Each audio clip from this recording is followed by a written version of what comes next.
અંકલેશ્વરના મેઘના આર્કેડ ખાતે આવેલ ભાજપ કાર્યાલય ખાતે દિલ્હી વિધાનસભાની ચૂંટણીમાં ભારતીય જનતા પાર્ટીનો પ્રચંડ વિજય થતા કાર્યકરોએ ફટાકડા ફોડી વિજય ઉત્સવની ભવ્ય ઉજવણી કરવામાં આવી।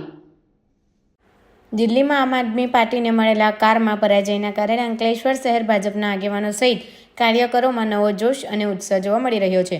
શહેર ભાજપ પ્રમુખ ધર્મેન્દ્ર પુષ્કણાની અધ્યક્ષતા હેઠળ વિજયોત્સવની ભવ્ય ઉજવણી કરવામાં આવી હતી અને ફટાકડા ફોડી એકબીજાને મીઠાઈ ખવડાવી વિજયોત્સવની ઉજવણી કરી હતી। આ વિજયોત્સવમાં નગરપાલિકાના પ્રમુખ લલિતાબેન રાજપુરોહિત, જિલ્લા કોષાધ્યક્ષ જગદીશ શાહ, પૂર્વ પ્રમુખ નરેન્દ્ર પટેલ, જિગ્નેશ અંડાડિયા, રાહુલ વામજા સહિતના હોદ્દેદારો અને કાર્યકરો ઉપસ્થિત રહ્યા હતા। દિલ્હી વિધાનસભાની ચૂંટણીમાં આજરોજ નરેન્દ્ર મોદીજીના નેતૃત્વમાં જે દેશ પ્રગતિ કરી રહ્યો છે એના પરિણામ સ્વરૂપે આજે દિલ્હી વિધાનસભાની ચૂંટણીમાં ભાજપનો ભવ્ય વિજય થયો છે।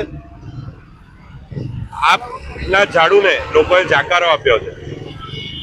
આપણે બધાએ જોયું કે ખુદ અરવિંદ કેજરીવાલ પણ હારી ગયા છે, તો એની ઉજવણીના ભાગરૂપે આજરોજ અંકલેશ્વર શહેર ભાજપ દ્વારા કાર્યાલય ખાતે ઉજવણી કરવામાં આવી હતી, જેની અંદર નગરપાલિકાના પ્રમુખશ્રી, પૂર્વ પ્રમુખશ્રી નરેન્દ્રભાઈ અને મહામંત્રીશ્રીઓ અને સૌ કાર્યકર્તાઓ મિત્રો ઉપસ્થિત રહ્યા હતા।